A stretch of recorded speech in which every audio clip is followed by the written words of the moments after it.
We all know that the world is changing along with its entities, and soil or land is one of those changes that is happening around the world due to human activities and natural phenomena. Land use is the term used to describe the human use of land. It represents the economic and cultural activities. Example, agricultural, residential, industrial, mining, and recreational uses that are practiced at a given place. Public and private lands frequently represent very different uses. For example, urban development seldom occurs on publicly owned lands, example parks, wilderness areas, while privately owned lands are infrequently protected for wilderness uses. Effects of land use changes. Land use changes occur constantly and at many scales, and can have specific and cumulative effects on air and water quality, watershed function, generation of waste, extent and quality of wildlife habitat, climate, and human health. Land development. Land development creates impervious surfaces through construction of roads, parking lots, and other structures. Impervious surfaces contribute to non-point source water pollution by limiting the capacity of soils to filter runoff. Affect peak flow and water volume, which heighten erosion potential and affect habitat and water quality. Agricultural uses. Agricultural land uses can affect the quality of water and watersheds, including the types of crops planted, tillage practices, and various irrigation practices can limit the amount of water available for other uses. Livestock grazing in riparian zones can change landscape conditions by reducing stream bank vegetation and increasing water temperatures, sedimentation, and nutrient levels. Agricultural land use may also result in loss of native habitats or increased wind erosion and dust, exposing humans to particulate matter and various chemicals. Land pollution. Land pollution is a heavy topic with its direct impact on the environment and consequently on the health of humans, animals, and plants. Soil pollution is a real problem that involves both political powers and citizens. Soil is not a renewable resource. Its degradation can be rapid, a few years or decades, while it takes several thousands of years to form and regenerate. What causes land pollution? What are its effects? And what are the possible solutions to prevent it? Well, let us discuss deeper about land pollution. What is land pollution? Land pollution refers to all forms of pollution affecting any type of soil, agricultural, forestry, urban, etc. Soil pollution is a disruptive element for many biological resources and ecosystems. A soil is polluted when it contains an abnormal concentration of chemical compounds potentially dangerous to human health, plants, or animals. There are different types of land pollution: agricultural land pollution, chemicals, solid waste. Land pollution causes. Human activities are the main causes of land pollution. Urbanization. Urbanization is another source of land degradation. The artificialization of soils can cause rapid and consequent carbon depletion, which contributes to climate change.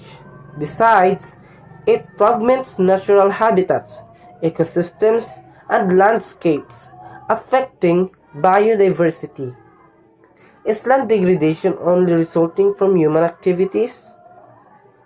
Well, natural disasters such as drought, floods, and volcanic eruptions, or technological events like radioactive fallout following a nuclear test also produced soil degradation. Land pollution effects. Soil pollution can harm public health and animals, as well as the quality of the groundwater and surface water.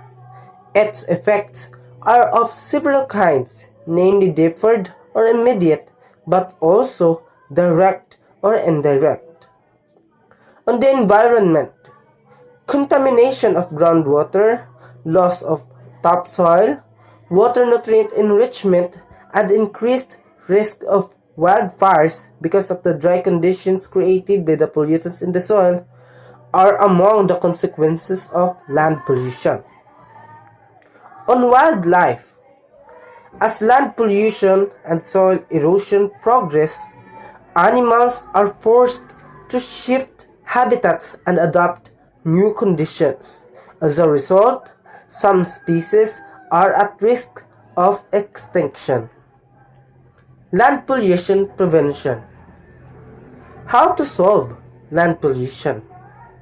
Here's a list of soil pollution solutions. First, cleanup. Environmental remediation consists of removing pollution from the soil, groundwater, or surface water. Bioremediation or microbes and phytoremediation or plants can be used to convert the pollutants into harmless products.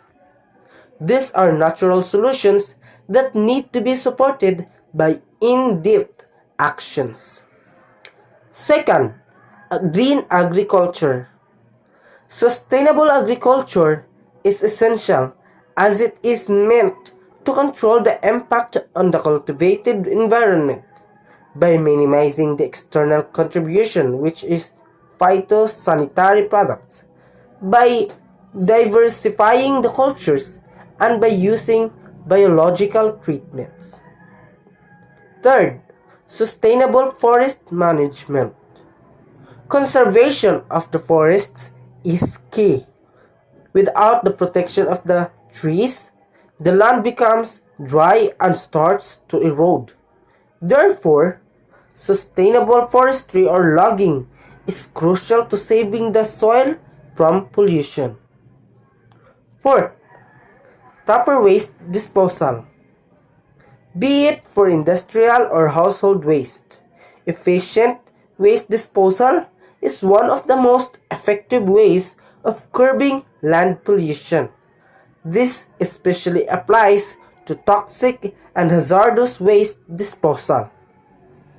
Fifth, the 3 R's rule and education. Reducing the use of non-biodegradable products will lower plastic pollution and eventually have an impact on land pollution. This is why it is very important to reuse and recycle every possible item. Education should also play a major role in efforts to protect the environment from land pollution. Protecting our land and preventing the pollution of land should be done worldwide in partnership of public and private sectors because having a better and stable soil quality made us comfortable of living without those factors that may deplete the formation of landscape. The urban areas influence the pollution of land because of its artificial soil extension which diverted from mountains and that it depletes the landscape of mountain.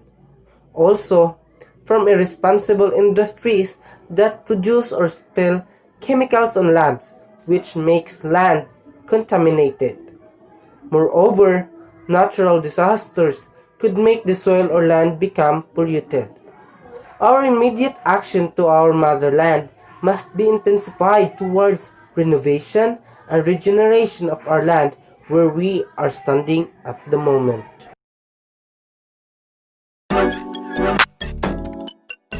Yeah. Whoa. If you bless this beat.